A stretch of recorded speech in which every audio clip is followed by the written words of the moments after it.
soppul la jéeri borom nag ak meew yi patron wu plateau bi patron wu réew bi loo bëgg noonu la foo jaar yoon la doxal waay. non. kii bégal xale yi waaw. et c'est normal. et c'est normal. macha allah soppul la jéeri. je suis patron de Atlas Communication. waaw et du quotidien Le Mandat. dégg nga loolu. je suis un super collaborateur du quotidien de l'émission Petit Déj. Voilà. Et je suis l'employé de Cheikh Ahmed Tidiane Niass. ku baax waay. Voilà di ko sant di ko gërëm kontaan ci moom. ainsi que son directeur général le grand Moustapha Diop. kontaan naa maa ngi leen di sant di leen gërëm je suis très fier d'être sur ce plateau. voilà diaspora nuyu naa leen. ayca ñoom fay nañ la bu ko defee rek j'ai envie de lui dire bonjour qu'elle se rétablisse bien. macha allah yàlla yàlla fëgg boppam. amiin yaa rabbi. Aïcha tey moo da ngay enchaîner tey. dama enchaîner waaw. d'accord donc je crois qu'on va essayer de li fi xew ci ñetti fan yi bari na trop.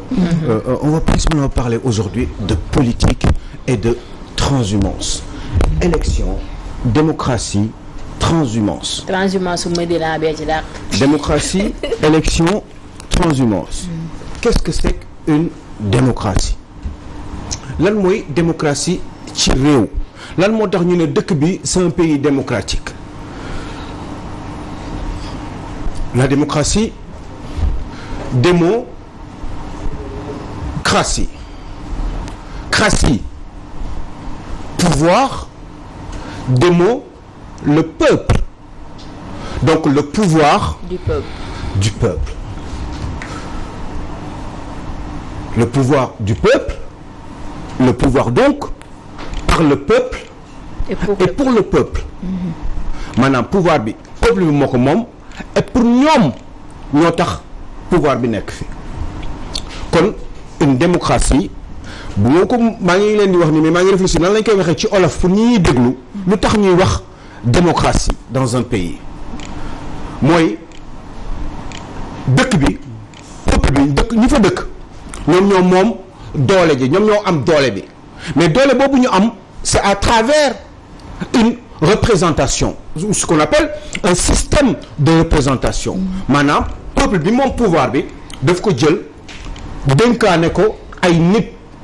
ñoo xam ne jóg nañu pour laaj ko ñaan ñu dénk leen pouvoir boobu ndax ñu mën a doxal ci benn diir waaw loolu bu jàllee kon loolu mooy démocratie doole peuple bi pour peuple bi ak peuple bi waaye ku ne démocratie mooy nan lay peuple bi amee doole mais doole boobu mi ngi koy am ci kaw lu ñuy wax ay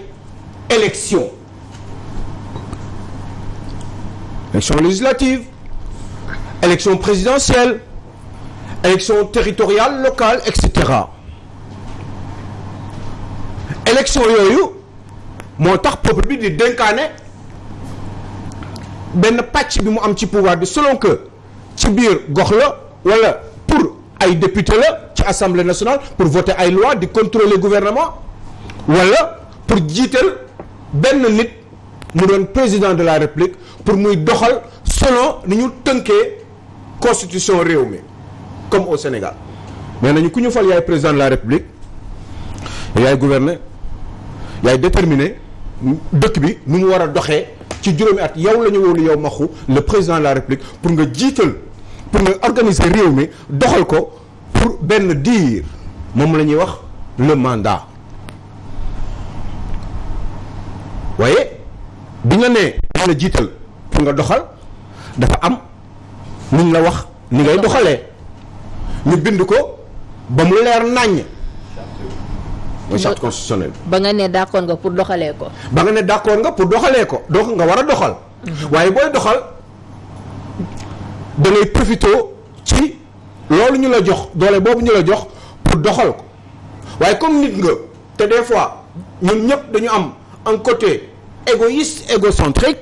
des fois nga def ay mbir yoo xam ne xañ na loolu ngay def noonu defoo ko parce que pour intérêt peuple bi la waaye pour sa intérêt personnel wala selon yow say humeur maanaam mun nga yeewu gis tey maxu neexuma nga am noo def profité ci doole boobu ñu la jox pour sàkkal ko pexe moo tax ñu ne bu ñu defaree réew ba teg constitution organiser jiital chef de l'État dañ ko war a tënk ba nga xam ne dañ koy wan ay moment ni yow nit nga teg ay mbir yoo xam ne moo koy tënk bu fekkee ne dafa bëgg déborder loolu moo tax des fois ñu naan est-ce que suñu constitution yi baax na wala évoluer na dans le temps dans le sens positif par rapport ak certaines grandes démocraties maanaam ñu lay tënk ba yow mi président donte jox nañ la pouvoir pour nga doxal ci benn diir waaye amuloo droit def lu la neex waaye en Afrique en général mais au Sénégal donc en particulier dañuy jox nit mu nekk président de la République mais jox ko kàttan bi may wax noonu presque kàttanu yàlla sa différence ak yàlla mooy yow da ngay dee waaye lu la neex tey def tey fu nga toog ni tey ñi le président de la République maxu mën na ñëw léegi ne la ayca maxu tey ni nga waxee neexuma sans explication day yónnee rek ñu def ko nee naa leen Abdoulaye Wade c'est un exemple c'est un grand démocrate mais pour war ne rek ni nit la toog na bis ci palais de la République di wax ak ñaari kilifa benn kilifa bi wax ko lu ko neexul dëgg la ak du dëgg waaye en tout cas neexu ko mu appuyer fi mu toog ci bouton woote pour ñu ñëw embarquer ko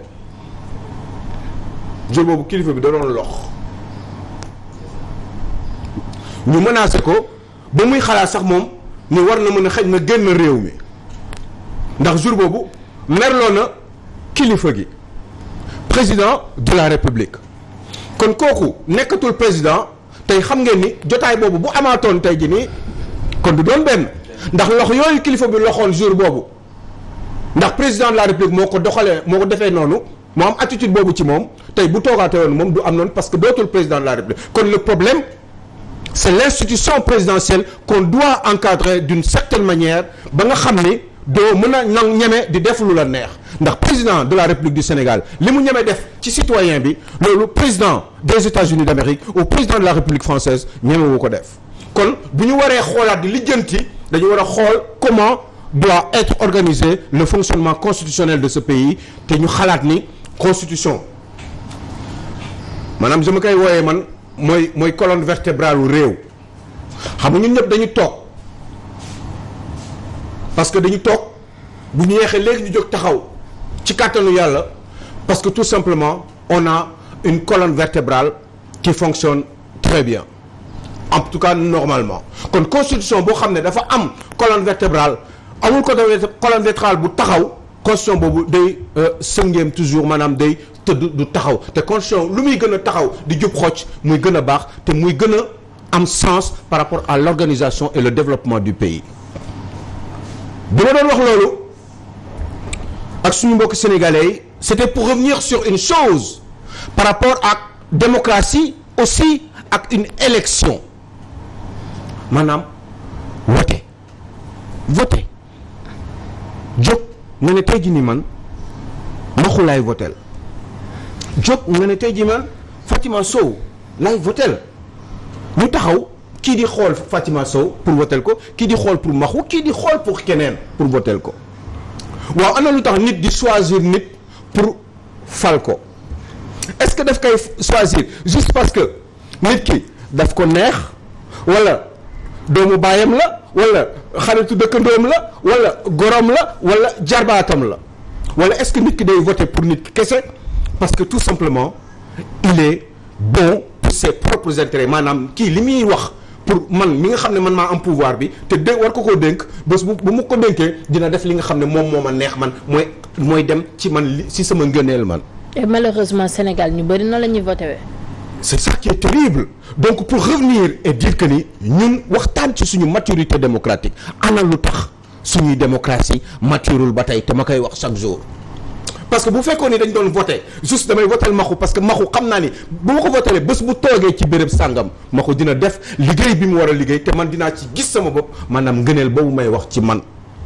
Fatima mun na bañ a gisee neneen. mun na ne man Fatima Kidé laay votel te bu ma votelee Fatima Kidé eh bien man li Maxu di wax ni arrangé wu ma li Fatima Kidé di wax moom arrangé kon man dinaa votel Fatima Kidé ndax man li ma gisee ngëneel li ma soxla man pour sama ngëneel bopp sama dundin man Fatima Kidé ma ko donc Fatima laay votel waaye ñun loolu en général duñ ko def ñun suñu campagne électorale ak suñuy programme moom mooy comment ça se dit rëm-tëm di tëm ak xastante ak beaucoup de musique, beaucoup de sons et beaucoup de xawaare juste pour se montrer et démontrer certainement une force existentielle ou non, mais en tout cas une force. moo tax mais xalaat des fois nii il faut que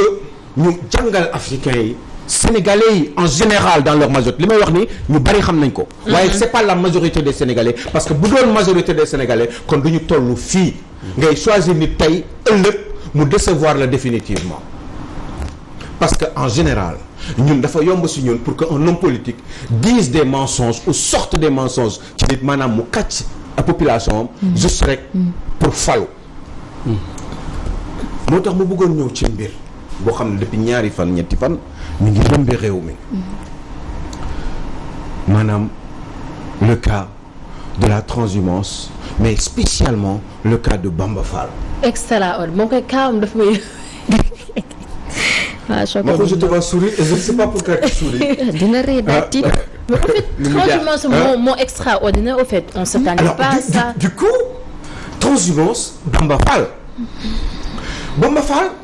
parce que cas bi dafa daal ñu bari. il est ministre conseiller. Il est ministre conseiller parce que tout simplement il a été rencontré le président de la République avec qui il a eu à échanger sur beaucoup de sujets qui concernent le pays et que finalement ils se sont convaincus eux entre eux de pouvoir travailler ensemble. Mais Bamba Fall bi muy choisir liggéey ak moom Macky Sall bi muy choisir liggéey ak Bamba Fall ku si nekk lan nga xalaat est-ce que c'est un jeu de dupe ou est-ce que tout simplement ci benn côté su boo ñëwee ci côté Macky Sall dafa xalaat ni moom war na mën a soxla Bamba Fall pour liggéeyal réewam parce que Bamba Fall am na njëriñ ci xam-xam ci politique ci maillage est-ce que Bamba Fall aussi ci côté dafa xalaat ni moom comme gagné na ay élections te dafa am ay mission pour la Médina est-ce que Bamba Fall moom tamit dafa xalaat ni moom mission yi ak objectif yi mu bëggal pour Médina il ne pourrait jamais le faire sans l'apport et le soutien du président de la République ku nekk am nga say questions waaye est-ce que ki nga xam ne mooy le Sénégalais qui a voté pour Bamba Fall dafa voté wala le Médinois dafa voté pour Bamba Fall juste parce que dafa bëggoon xeex ki jàkkaarloo nag Bamba Fall et bëgg na saxal Bamba Fall mi nga xam ne am nañ confiance ci moom depuis le mandat précédent te bëgg nañ ko renouveler son mandat ba pare sotal ko ci xeex bi nga xam ne gis nañ ni ñu ngi ko koy xeex moom surtout parce que les Médinois n'ont pas voté pour Yewwi Askan Wi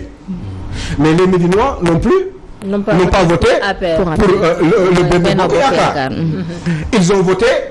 pour Gëm Sa Bopp mais Gëm Sa Bopp représenté par qui? Par une certaine personnalité qui a su s'exercer au niveau de cette municipalité pendant son mandat précédent et apparemment qui a eu une certaine satisfaction de cette population de Médina waaw léegi ban lañ ci tipo est-ce que du Bamba Fall gars yi choisiruñ ko en partie parce que c'est Bamba Fall en partie parce que c'est Gëm Sa Bopp mais en partie aussi parce que tout simplement dama ko sotal surtout parce que mais ki ko choisirul lan moo tax choisirul ko parce que daf koy sotal contrairement par rapport ak ñi nga xam ne dañ ko bëgg a daaneel dañ ko bëgg a toroxal te nekk ci nguur gi am doole aussi ci beneen côté bi aussi ñi nga xam ne dañu nekk dans l'opposition ñu doon Yewwi Askan Wi te bëgguñu ñooñu ñu xalaat ni Bamba Fall ak fu mu mënti nekk moom la ñuy voter ak fu mu mënti nekk moom la ñuy naan yaa fi sës mooy kon est-ce que du Bamba Fall loolu la xalaat xam nga yaa ngi dégg li may wax dafa am solo est-ce que Bamba Fall du loolu la xalaat ne man sas nañ ma sonn naa am naa problème parce que dama war a liggéeyal Médina li ma wax il faut mu def ko am naa un premier mandat am naa expérience am na yoo xam ne il faut ma sottil ko ci mandat bi te pour ma sottil ko man gëm naa ni man kese mënu ma ko def waaye comme du man kese dafa am keneen ku jàkkaarloog ci man te moom mooy sama baay parce que Sénégal mooy baayu municipalité état mooy baayu municipalité am na yoo xam ne état bi bu ko mënul def municipalité bi bu ko bëggee def forcément di nga dem recours à l'état du Sénégal te pour loolu y a deux choses da ngay sacrifier sa bopp nga def loolu waaye dina am une bonne partie de la population dinañ la mere wala nga ne man du ma liggéey ak diw parce que dañ ma doon xeex parce que ceci amoo pragmatisme nga ne man faalewuma kenn fii laay toog opposition laa bokk damay continuer nekk opposition ba sama mandat jeex waaye bu sa mandat jeexee ñu tam la dëm parce que dinañ ne yow nekk nga fi ñaari mandat waaye amuloo fi benn njëriñ. par contre mun nga def beneen choix nga ne man dama am ay objectif am naa expérience ci premier mandat bi deuxième mandat baa ngi nii léegi leen kese lay def dinaa def sama kamtalaay kàttan ba li ma bëgg ma réussir ko waaye comme xam naa ni man kese ak sama Médina bu ndaw boobu mënuma ko réussir Médina bu ndaw peut-être grand en histoire grand en population tout ce que vous voulez waaye petit en termes de développement intégré maanaam ci biir Médina te am na yoo xam ne pour man ma mën ko def en tant que maire je suis obligé de m'accrocher entre guillemets au grand État Limbo avec sa puissance. est-ce que contraire bi tam waruñu ko mën a xaar c'est-à-dire un État responsable ñu dem si ñu nekk si démocratie ku nekk dem jongante ji laaj yi ñu jox Massamba ndam li ni ko gérer Médina wala gérer Parcelles wala gérer feneen est-ce que un État responsable tamit bëgg réewam bëgg démocrate warul aussi mën a jàppale maire boobu même bu fekkee ni si opposition bi la nekk bàyyi ko mu liggéey. waaw xam nga c'est une excellente question. beneen waaw mooy que ni tey Bara Gaye dafa doy exemple opposition la nekk. courtiser lañ ko ba sonn. def nañ ak géntalaay kàttan ba am au moins génn si loo bi ba élire nañ ko maire benn année je pense si ni ma déggee si discours am tey. waa yëmbal xamu sud wala yëmbal xamu fan dañ ko renouveler confiance falaat ko te pourtant opposition la rek est-ce que loolu rek war na tax aussi man ni damay dem je peux répondre voilà mais c'est une question de mission et d'objectif lépp mi ngi dépendre ci Bara Gaye lan mooy ay objectif am pour yëmbal lépp mi ngi dépendre ci Bamba Fall lan mooy objectif am pour Médina ku si nekk yaa xam lan nga bëgg defal Médina nga wax ko ci kaw wala nga wax ko ci suuf yow yaa xam yan mooy say ambition pour ville boobu nga xam ne gars yi dañu la fal parce que yow la ñu wóolu mais Bara Gaye pourquoi demul Wallu est-ce que mos nga laaj question boobu Bara Gaye normalement ci Wallu la gën a jekk parce que Bara Gaye est originaire du PDS. D'accord. Pourquoi demul Wallu parce que xamoon na ni bu demee Wallu xëy na dina am très peu de chance son réflexe lui a dit que ni beneen bi moo ko arrangé pour gagner encore continuer à rester renouvelé parce que ki mu jàkkaar lool il est très puissant donc kooku rek moo ko mën a dimbali. fàttaleeku leen li ma leen daan wax la politique c'est du circonstanciel de lieu et de temps. béréb bi ak kañ la. moment boobu ñuy wax noonu instant boobu Bara Gaye franchement moment boobu noonu moom Bara Gaye ñu ngi xalaat ni moom dans sa tête nan la mën a def pour am une survie politique vis-à-vis de ce mastodonte ngande bi nga xam ne moo fi nekk yor ministère de l'économie et du plan tudd Amadou Hott bëgg ko teggi ci fii benn solution rek la amoon ci moment boobu circonstanciel de lieu béréb boobu ak temps boobu waaye ëllëg lan la war a def donc ambition yi waru na ma ni bokkul quelqu'un comme Bamba Fall ku ko bàyyi woon mu dem continuer Yewwi Askan Wi buñ ko tàmbal woon dëmm pourquoi mu wuti feneen dem làqatu feneen fuy ci Bougane pour revenir pour tas yaakaaram parce que kooku mi ngi doon xalaat ni xëy na ëllëg parce que newoon na ni da koy continuer accompagner ko jusqu'en 2024 accompagner ko jusqu'en 2024 pourquoi faire mais finalement pour rien parce que finalement ce n'était pas vrai c'était un gros leurre parce que l'essentiel c'est d'y arriver l'essentiel c'est d'atteindre ses objectifs les stress yoonam nekk son moo tax bi mu demee ci Bougane yaakaar ne eh ben kii dafa ñëw pour ànd ak moom par rapport aux ambitions de gëm sa bopp et finalement Fouras daal di xëddeem Alioune Sow foofu laay ñëw parce que moom lu mu daan ne Fouras yow kii dégg ko bërngal buy wax yooyu Bamba Fall déjà bu fekkee ñenn ñi ñu ngi ko doon bàyyi xel ku ne xam na ni Bamba Fall mu dem rejoindre Benno Bokk Yaakaar wala président Macky Sall doonul surprise ci ñenn ñi. ndax ci ab fàttali rek moom Bamba Fall ginnaaw amoon na fi xaw ma dëj la ba président jaale woon ko. ci foofu kàddu yam yëkkati rek ca nga war a xam ne kii xelam mi ngi liggéey benn. ñaareel ba mooy ñi nekkee féetee ca Médina am na ci ñoo xam ne ànduñu ak Benno Bokk Yaakaar moo waraloon ñu votel Bamba Fall. foofu tamit nañ fa taxaw ndax Bamba Fall moo fa nekkoon leader ak Cheikh Ba léegi comme Cheikh Ba mi ngi woon Benno ñoom dañu préféré woon dem rejoindre Bamba Fall naam mi ngi ànd ak Bougane même bu fekkee gënuñu leen dañu féetewu ci ñoom lépp ngir bañ ñi nga xam ne ñoo fi toog ñu toogaat loolu moo tax ñenn ci waa Médina ànd ak moom leneen li mooy. mais am na leneen lu tax Médina waa Médina ànd ak moom. parce que Médina dafa am ñoo xam ne. dañu contre Benno Bokk Yaakaar moo tax ñu ànd ak Bamba Fall. Bamba Fall am na ñoo xam ne bëgguñu Yewwi Askan Wi moo tax ñu ànd ak Bamba Fall am na ñoo xam ne Bamba Fall leen intéressé bu ñu nekkoon ca xaw ma ban soo génne leen ma parti buntu bi. tout ce que vous voulez. kon Bamba Fall mooy gagné moment boobu. c'est la personne de Bamba Fall qui les intéresse. voilà donc xam nga kon bari na. mi ngi noonu te fu nekk ngay jógee. te it foofu sax nag Bamba Fall amaana la mu liggéey biir Médina moo tax askan woowu topp ko waaye leneen dañu ko nemmeeku ci réew mi maanaam transhumance dañu ko seetlu parce que bu ñu xoolee Idrissa Seck élection yi passé rek dañu ci teg weer mu dem rejoindre camp président Macky Sall te moom sax ñenn ñi ñu ngi doon wax moom mooy chef de l'opposition ndax moo jëloon deuxième kon lii du surprise Bamba Fall aussi ñu teg quelques matagul sax weer ci élection yi mu dem rejoindre Macky Sall donc ñi nga xam ne ñooy bàyyi xel Bamba Fall dëgg lii waru leen mën a bett te it am na leneen peut-être sax mën nañu ko wax dinañu ko déggaat yuuxu dina ji fañ ko foogeewul ndax ñenn ci ñi nga xam ne sax ñu ngi toog jàpp ni ñoom la ñu àndal wala am nañu leen mett fekk ñu ngi liggéey ci suuf lii saful kenn parce que yàgg na ci réew mi parce que man analyse laa def est-ce que xam nga ni Bamba Fall vient de gagner des élections Idrissa Seck était resté longtemps sans dem ci ay élections locales kenn mënu woon mesurer Idrissa Seck bi mu gëj a nekk maire yàgg na def na au moins 15 ans exercé wul à la mairie avant Yankhoba Diattara la ko dénkoon après Talla Sylla ñëw après Talla Sylla Yankhoba Diattara jéem a ñëwaat et il a perdu est-ce que temps boobu aussi Idrissa Seck rappelle-toi ça fait 20 ans qu'il était à la mairie bi Ablaye Wade gagné nguur gi ci lay doog a ñëw ci mairie bi depuis moo fa toogoon di buum mi donc ci 20 ans yi xale bi amoon 10 ans il y a 20 ans aujourd'hui 30 ans la am xale bi amul 5 ans il y a 20 ans bi di sekk di téye maire bi am na 25 ans te gis nga razzia li nga xam ne moom moo am au niveau justement de l'électorat au Sénégal en général mais boo xoolee kawu Thiès c'est la jeunesse qui a voté te jeunesse boobu faaleetuñu Idrissa Seck est-ce que contexte yi bokkul benn la est-ce que c'est parce que dafa dem ci Macky Sall moo tax mu perte parce que am ñoo xam ne dem nañ ci Macky Sall gagné nañu mais bari na ñu dem ci Macky Sall de perte aussi. non waaw non mais xam nga mënuñu wax surtout Dakar. non je suis non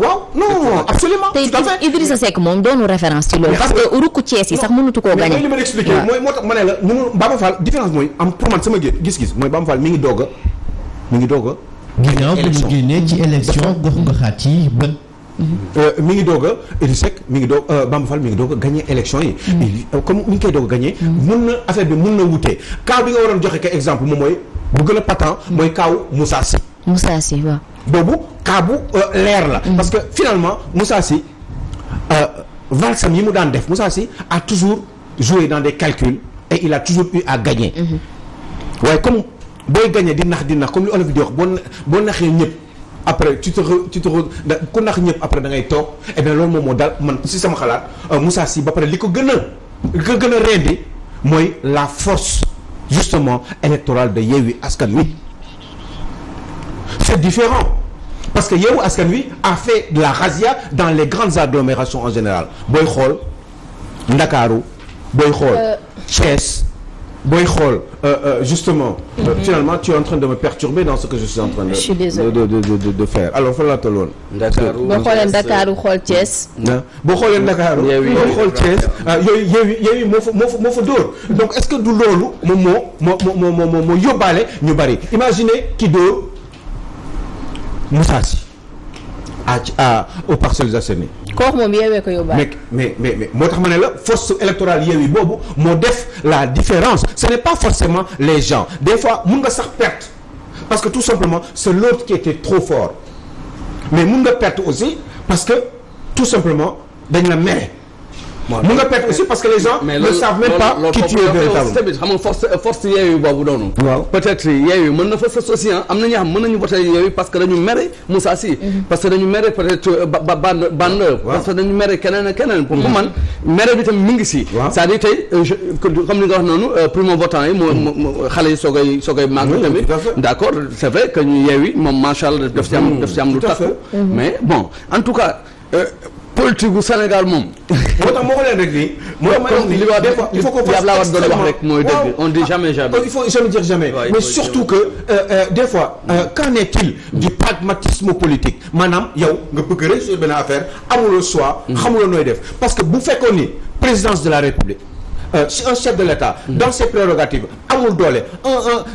ci constitution réew mi kuy jiite réew mi amuloon doole xañ na peut-être est-ce que dina demee nii parce que doo am looy ragal pour bañ a say objectif nga bañ ko def doo am looy tiit ba di dem langaamu feneen mais Bamba waroon na dem at sax wala ñaari at sax quoi mais xam nga loolu ñoom ñoo ko xam loolu ñoom ñoo ko xam parce que xamuloo lan la ñuy promettre parce que Bamba Fall bu nekkee ak président de la République exemple xaw bu nekk seen xel mais dama ne bu nekkee président de la République aujourd'hui dans l'hypothèse où ñu déggoo ci kàddu Macky Sall dimbali ko mu réussir yu bari yu mu bëggoon biir Médina qu'est-ce que vont dire les Médinois Bamba Fall jàmbaar la Bamba Fall dañu la bëgg a laata beneen mandat. Qu'est-ce qui va se passer mois boobu ñu dimbali ko rek def lépp bëggoon yëpp ñu defal ko ba waa Médina kontaan ci moom. vers de tax c'est pas évident. non xam nga kenn xamul. xam nga parcelle. non dama ne. Moussa bi muy defal terrain bi foofu ñu. mais xam nga Yewwi Askan Wi bi nekk Parcelles Assainies. bu fekkoon Yewwi Askan Wi boobu. moom moo nekk Parcelles. moo nekk Médina. kon Bamba du gagné. ok ça dépend ci gox yi rek. lu ñuy analyse la par rapport ak béréb bi ñu nekk environnement bi ñuy voté li fa xew xam nga Yewwi Askan Wi bi nekk Pikine bokkul ak Yewwi Askan Wi bi nekk Thiès bi nga xam ne ñoom puissance bi ñu am ba mën a détrôner ce monsieur qui était là depuis 20 ans wax ne moo doon ku mu neex ngay nekk maire ñoom ñu ñëw détrôner dans les 3 arrondissements ça veut dire que Yewwi Askan boobu moo tax Sénégal dafa def benn espèce de dispatching psychosocial boo xam ne mënoo wax ni ñëpp pense la même chose absolument. Parce que Médina ñi fa nekk di voté Yewwi Askan Wi boobu est-ce que wute naa est-ce que noonu naa ko Yewwi Askan bi nekk Parcelles Assainies wute nañu waa wute non parce que bu fekkoon ni c'est la même chose kon Bamba Fall day daanu kon Yewwi Askan Wi moo war a gagné nga dem ci yeneen béréb yi Yewwi Askan Wi bi nekk Mermoz Sacré-Cœur Yewwi Askan bi nekk ci Ndakaaru Njaay en général est-ce que bokk na ak Yewwi Askan Wi bi nekk Diourbel bi nga xam ne Malick Fall lañu falaat comme un deuxième mandat donc il faut qu'on réfléchisse dans une certaine globalité pour mën a xam ni c'est pas parce que Yewwi Askan gagné na fii wala Benno Bokk Yaakaar gagné na fële que ñoom ils sont plus forts par-ci ou ils sont plus forts par-là ça ne veut absolument dire booy réfléchir bu fekkoon élection présidentielle la réflexion bi du doon benn mais comme élection locale la ci biir gox boobu ngay xalaat ni gars yi nan la ñuy xalaatee est-ce que du xalaat boobu la Bamba xool parce que am ñoo xam ne nee naa leen sànq voté nañ pour Bamba Fall parce que seen yoon nekk ak Bamba Fall fu mu nekk am ñoo xam ne dañu voté parce que dañuy bëgg a xeex cax ba te bëgg ni bëgg na sëxalee Bamba Fall moo tax ñu contre ko voté sànnil carte Bamba Fall am na ñoo xam ne dañuy voté Bamba Fall tout simplement parce que bëgguñu Yewwi Askan Wi tout simplement waaw ñooñu ñëw boo leen dajalee waaw mën nañ nekk majorité waaw wala déet dëgg dañoo waxante dëgg ci ay analyse kese laay waxee nii maintenant évidemment am na benn affaire boo xam ne mooy problème bi dëgg-dëgg mooy wax waxeet. waaw ñëwal foofu. lan moo tax nit di wax benn wax ba pare wax leen wala muy war parce que kii votel Bamba Fall parce que daf ko doon xeexal parce que dafa ne Bamba Fall waa Benno Bokk Yaakaar dañ ko bëgg na saxal kooku tey amul lu ko naqari kooku si il ne se sent pas trahi. waaw c'est ça foofu la waxee. ki nga xam ne dafa votel Bamba Fall parce que moom dafa bëgg Bamba Fall bëggul gisul dara yoonam nekkul ci dara. waaw kooku est-ce que faale na ne Bamba Fall dem ci Macky Sall kii nga xam ne dafa voté Bamba Fall parce que dafa gën ne Bamba Fall mën na liggéeyal Médina dafa war a liggéeyal Médina dafa am yoo xam ne dafa ko fa war a def xalaat ni bu Bamba Fall demee ci Macky Sall dina ko jàppale donte wóoru parce que trahison mun na amaat parce que Macky Sall li nga ko prometté mun na ko bañ a def waaw bu boobaa kooku est-ce que yoonam nekk na ci Yewwi Askan Wi ak Benno Bokk Yaakaar rek machin kooku yoonam nekk ci xamul sax ban mooy kii Bamba Fall rek lay seet moom pour voter parce que yoonam nekkul fu mu mën a nekk parce que Bamba Fall Yewwi Askan Wi la waroon nekk ci coalition boobu la bokkoon dafa déggawul ak gars yi parce que waa Yewwi Askan Wi ñoo ne kenn du jiital Bamba Fall ci Médina mais bu ñu nangu woon ni dañ koy jiital forcément kon Yewwi Askan Wi mooy gagné parce que boo boolee waa Yewwi Askan Wi li ñuy xalaat ak li Bamba Fall mën foofu électoral kon boobu waxuma sax victoire mais écrasante lay def waaye comme affaire raw gàddu la te bu fekkee ne téeméeri nit ñooy voté 100 personnes ñooy voté bu fekkee ni ñeenti nit ñoo demoon ci élection yi ki jiitu bu dee dafa am 10 laa wax wala enfin 10 23 ou 27. rek gagné na. mais jeex na même s'il est minoritaire en termes de voix de suffrage. kon boo jiitoo rek yaay gagné yaay jiitu par force maire donc affaire dafa yomb léegi question bi kay mooy li ñu xamul mooy Bamba Fall est-ce que en gagnant les élections se considère comme majoritaire véritablement pour nangu def loolu mu def noonu maanaam jël boppam ak tànkam ak ay loxoom takk ko def jox ko Macky Sall parce que dafa am lu ma espérer pour les intérêts de Médina parce que gëm naa ni